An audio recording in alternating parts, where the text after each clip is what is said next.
Hello and a very warm welcome to Microsoft Presents ETStudios Security Strokes in association with ETCISO. I'm your host, Divina Lasson. Now, in this episode, we're here to deep dive into Acing, the DPDP compliance game. India's long-awaited DPDP Act finally saw the light of day on 11th August 2023 after 5 years of redrafts, revisions, and parliamentary debates. In this discussion, CISOs will share what they believe are must-have tools and strategies to ensure the compliance with the DPDP Act and much more. Without further ado, it's my pleasure to welcome our guest today, Vipin Gupta, Director Technology, Innovation and Cybersecurity, Tata Starbucks Private Limited, Kumar KV, Group CIO and CISO, Narayan Health, and Aman Malhotra, Global Black Belt of Security at Microsoft.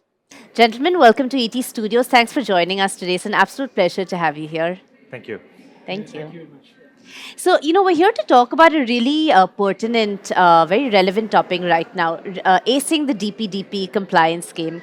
And at the onset, if we could just start with understanding from each of you, as a CISO, how do you feel the DPDP Act will impact you most and impact your role the most? And how are you really keeping up with the new compliances that are put in place? Let's start with you. Thanks, Devina. See, as a healthcare provider, we are in the business of trust, right? We handle sensitive personal information and personal identifiable information. Yeah. And it is all protected health information, which basically contains details, or from a medical record standpoint, it contains details of various medical related things of the patient. So basically, when it comes to DPD Act, one from a healthcare provider standpoint, what we are looking at is what data that we actually need to collect. Yep. That is the first part of Yep. it. There is something called as use limitation and collection limitation. Are we collecting the data for the intended purpose, and are we using it for the intended purpose? Sure, yes. One of the most important things from a healthcare standpoint is the consent framework, or the consent that we have to adhere to. Yes. So how the consent needs to be presented, what are all the situations where we need to ensure a consent needs to be sent to the patient. When we want to retrieve a health record also, whether should we send a consent, I think those aspects of it. Yep. Specifically from a children's standpoint, how do we make use of the, how do we ensure that the children's data is actually protected and ensure that it is not used for any kind of remarketing purposes? Yes. At the very core of it, transparency, accountability from a data fiduciary standpoint is very important, and Sure. we see these are some of the aspects of the DPD Act which are very important, and this aligns to the privacy principles that are actually defined. Yeah, absolutely. Can you also share some of the steps you are taking to keep up with the compliance measures? Sure. So I think the first part in any journey is to start with a gap assessment. We have done a number of work. We have done a number of significant work in, especially in the data protection side. But then, privacy is all about governance. Yes. and ensuring that we put in those guardrails to ensure that data is actually handled properly. Absolutely. So the first thing that we did was we understood what the DPD Act basically consists of, understood where are all the legal implications, hired a proper privacy Yeah. consulting firm to ensure that we do a gap assessment Yeah. to understand where we are now, where we need to be, so that we can plan the roadmap. So that in turn would actually help us to pave the way of how the implementation itself need to be done, right? Let us say if you want to write a privacy policy, a privacy notice, and if that privacy notice has to have a better readability score, Yes, and yes. especially in India where the privacy readability score is very low among enterprises, we need to ensure that these kind of things are actually looked at. Absolutely. So we have ensured that a gap assessment is done, initiatives are identified, and over the next 3, 6, 9 months period, we will ensure that all these are implemented in a structured manner. Yes. All right. Wonderful. Vipin, let's get you in on this. What aspects of the DPDP would you say are sort of most relevant to you as a security leader? The most relevant aspect of the DPDP Act is actually the consumer part. And given that we are a B2C company and we rely a lot on capturing consumer data for our loyalty, as well as doing a lot of segmentation work, I think that is actually going to become very tricky, because now I need to, because the customer can now give you permissions. Either you can just store data, then analyze data and send me campaigns as well. So my entire digital ecosystem has to be customized to be able to capture all of that. So example, today I send all my data to loyalty, and then loyalty goes to campaign. Now tomorrow I have to say that whether I go to loyalty or not, and then whether I go to loyalty, but then I do a send campaign or not, and whether I send to analytics or not. So I think contextualizing that I think will be very key. Of course, from a consumer standpoint, I think it's great. We stand for a lot of brand warmth, connection. I think it'll give them more empowerment, and I think as a brand we would respect that. The other element I think of the DPDP Act would also be around the partner data. We have 5,000 plus partners in India. Partners are all our employees. Yeah. And there is a 40, very high attrition rate in any retail. Sure. So to be able to churn the data, to store the data, and also to then take out data as when the partner is leaving, Yes. I think is going to be very key. So I think those Sure. two aspects are key for us, which we really require a lot of hard work. And as Sir said, gap assessment and getting all the Yes. roadmap in place, I think would be key. Absolutely. I think one of the important other point is the cross-border data transfer that is actually there. And as the rules get framed and the data protection board basically gets established, you would have to understand, there has to be data agreements between countries. There are then friendly countries and not friendly, not so Yes. friendly countries. Then you have to ensure that the services that you take for any kind of technology or any other data related stuff, you have to ensure that you've done it with a friendly country, then the Yes. cross-border data Yeah. transfer is actually allowed, right? Yeah. So these are other aspects, we would have to see how this basically pans out, Yes. maybe in the upcoming months. Absolutely. So, with all these aspects and nuances, of course, that have been outlined, would you say candidly that it's more advantageous now with the DPDP Act, or would it be an added burden? Just to get your sense. Both See, of it you. depends on how you actually look at. We are, like I said, we are a healthcare provider. We are the guardians of healthcare Yes, data. yes. So if you wear that lens and see this entire thing, I wouldn't call it as a burden, but it also depends on how the law is actually written and how they make it seamless for enterprises to, absorb this law into various areas. Because privacy is not from a tech standpoint; it's an organization Yes. thing, right? It's an organization change. A culture has to change, right? So you have to educate your customers. You have to educate your internal customers too. So I wouldn't look it as look down that as a burden, but I would look that as an advantage to ensure that, it helps me to put the appropriate controls. Yes, Because what we write from a privacy standpoint, or what is going to get implemented from a privacy standpoint, is going to be handed off to security to protect that data. Yes. And with the ever-changing threat landscape and the vectors of attack actually changing, it becomes all the more important to ensure that the guardrails that are actually put are in proper shape, Yep, right? absolutely. So, while we would have to wait for the rules to pan out, time will only tell how, whether it's really a burden or impactful, not. yeah. But then, if the government works with the private industry and and ensure the seamless implementation, I'm sure it will be a very win-win Yeah, partnership. wonderful. Vipin? No, I think no, absolutely. I think it is definitely advantageous for society and businesses as a whole. I think when you come to Starbucks, I want you to have your coffee in peace. It's a third place Yes. between work and home where you just by yourself. I think and I think if you can be by yourself, trusting that whatever information you may or may not have shared with me, it is completely secure and is aligned with the government framework. I think then what could better be, right? You Yeah. are just so. I think in general, I think the fact that there are going to be balanced rules around who process data, what are their responsibilities, and how do they need to then delete data and all that. I think it's definitely advantageous for society as a whole, businesses as a whole, Sure. and I think country as a whole. Yeah. Wonderful. All right. Aman, now let's get you in on this. So, from your vantage point at Microsoft, of course, working with organizations across the board, what would you say are some of the really sort of standout points in the DPDP Act that all CISOs should be mindful of, and any kind of strategy to ensure the implementation of the same? Sure. So before I get into it, maybe one point. So see why a regulation? So data is very important. If you see, for example, if you consider companies like Mahindra and Mahindra, ITC, these are big groups. But a small company like WhatsApp, WeChat gets valued more. Why? Because they have that data, and data is of Yes. immense importance Absolutely. nowadays. Absolutely. And when we collect something, like we are collecting data, it becomes our responsibility to take care of it. So I would say that GDPR did kind of gave us a flag that Yes. okay, something will be coming, Yes, and yes, I'm sure yes. it's happening for other countries as well. But with now DPDP, of course, it has given us a vision, it has given us a direction to work towards, and it's very important. So how we look at it. So, for example, if I, as Sir said, if we have to start first, because like a company like Starbucks or Narayana Healthcare, they have been functioning for a long time. So the law comes in, for example, today. So first we have to see, okay, where do we stand today? What I have been doing, is it right or wrong? Yes, So yes. assessment comes into the picture. Yes. What is the delta? So we derive the delta. We help you derive the delta, and then of course implement the best practices. So for example, you need to, just few example, like you need to classify the data. You need to ensure you are storing the data at the right point, because if you are keeping data for a long time, at the end of the day, it becomes your liability to ensure that you take care of it.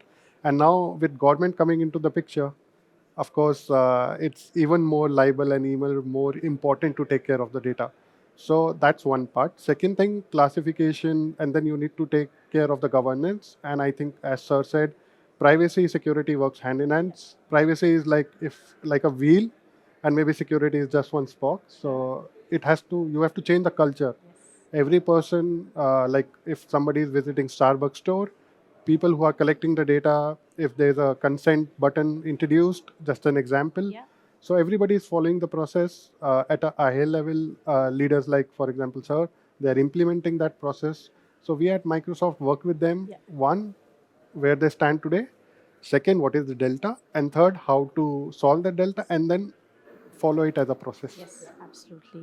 Absolutely. What would you say are some of the sort of key tools and frameworks that CISOs must invest in to ensure compliance with DPDP? So first thing first, collect only what you need. Yeah. Okay. Keep it simple. Yes, keep it simple. Absolutely.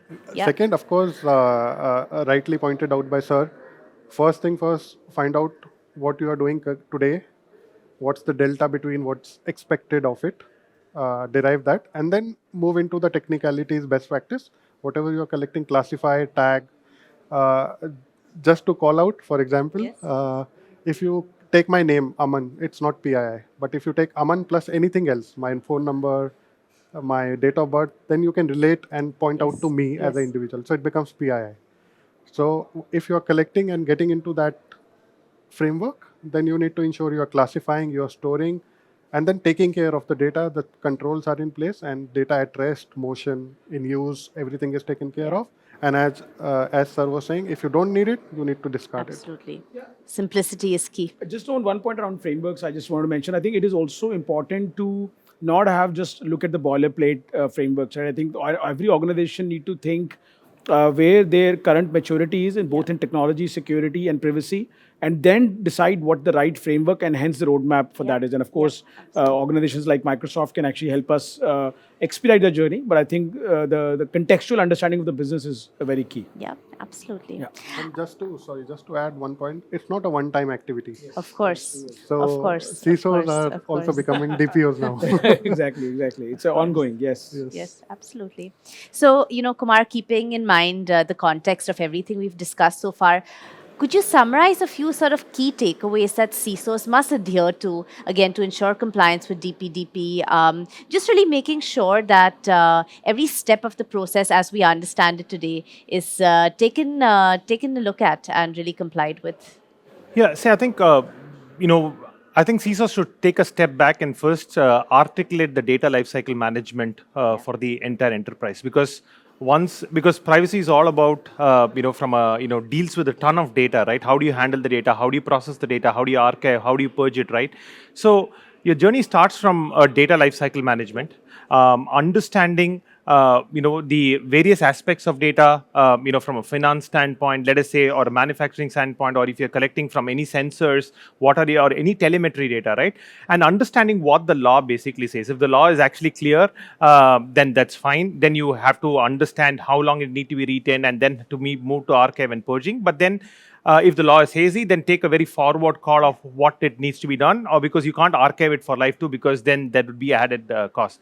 So once CISOs are done with the data lifecycle management, have it ratified by the board also, because it is not a tech issue, but it is a enterprise issue. Yes. And as I said, some of the approaches that CISO can actually take is a gap assessment, understanding, Yes. if you've done the gap assessment really well, then that would pave the way for identifying these initiatives over a horizon. And even in that, you can actually classify this as, must do, would love to do this, but then, or we need to maintain compliance to law, so we have to do this maybe in 6 to Right. 9 months. If you are able to classify that, I'm sure that we'll be able to draw a comprehensive roadmap, or the Sure, CISOs will be able to draw a comprehensive roadmap and implement the act in a very structured manner. If this is not handled, if this, if CISOs do basically a copy paste, or basically say that, okay, my peer in another industry has done this, so I'm just going to take that. I Yeah. don't think that copy paste Right. approach is Sure, not going to sure. work. Yeah, So we'll have to sit down. Every enterprise is unique. Every enterprise business is unique. So if they are able to sit down and do this as a team, I'm sure that they'll be able to make significant progress in Yeah, this. wonderful. Just adding one more point, I think, which will be very key actually for DPDP implementation is going to be the leadership change management. Sure, yeah. And I think as CTOs and CISOs, whatever experience in the last few years is that you're not only just an executor, you're actually the change agent, right? So for example, if DPDP says that tomorrow employee data cannot be shared, customer data, I think people have gotten onto. But employee data, you say, or vendor data, you can't Yeah. be just lying around, right? Yeah, So yeah. that will require a lot of onboarding from, let's say in this case, like a CHRO or a chief Yes, supply chain officer and finance also. So I think that the CTO and CISO has to take this, and rather than only just limiting to a regulatory like a guideline, it has to be then also driven through the culture of the organization. Absolutely. Because as we've been discussing over the last 2 days, it can happen from anywhere. So it is important to drive that culture. change. Absolutely. Are there some best practices that you can say CISO should take a look at when it comes to collaborating with other stakeholders like the CROs, CHROs, and so on? I think the only thing which, in my experience, which has worked well is the alignment of the KPIs driven through the CEO office. So if the CEO says that, okay, this year, this has to be done, and both the CHRO and the CIO and the CISO has to sign up in their goal sheets Yes. and also build in the strat plans. All that, if it is not quantified like that, it doesn't work. To me, the single best practice is CEO office Yep. in their goal sheets. Yep. That's all. Absolutely. Wonderful. Yeah. And Aman, before we wrap up, again, at Microsoft, are there any specific roadmaps or strategies that you offer to security offers to really make their journey of compliance with DPDP as seamless and comprehensive as possible? Yes, so we have our offerings around preview and priva, which we call. So right from governance to classifications to privacy to tracking what your data is doing. And maybe I should add that now we are hearing a lot about AI. Okay. Yes. So Sure. if I share something from the innovation side, so we are building a governance model around AI. So tomorrow, if you are using 100 apps on AI, how do you ensure that the data that apps are processing and what they are using, what risk you carry, and ensuring that they don't, for example, they don't get into the HR data and tell me Yep. what my boss is earning or what my CEO is earning. Yep. So protecting all that, that's Sure. one. Also, just to add to one point, I think both of them made a point. So one thing that I tell everyone is privacy is a team sport. Yes. And I think that was the Yes, summary. yes, It's a team sport. Yes. And I was just talking to one of the CISO, and it's his dialogue, and I quote, he said, "My data lake has become a data graveyard." So much of data nowadays, and we are collecting so much of data. So keep it simple, keep it lean, collect only what you want, and get rid of it when you don't need. Yes. Yes. Follow the best practice. And of course, at Microsoft, we have tools that can help. But also giving a forward-looking statement with this AI and a lot of apps and new innovations coming up across. We also need to address the responsibility and governance of the AI apps in the future. Yes. So that's one thing that we are working towards. Wonderful. Once again, simplicity is key at the end of the day. Gentlemen, thank you so much. It's been an absolute pleasure. Thank you for joining us here on ETStudios and really deep diving into DPDP Act and what it means in practical terms for CISOs today. Thank you. It's been a pleasure. Thank you, Devin. Thank you. Thank you. All right, on that note, that's all we have for you on this edition of Microsoft Presents ETStudios Security Strokes in association with ETCISO. But do stay tuned and join us for more in-depth and insightful conversations. Until next time, many thanks for watching.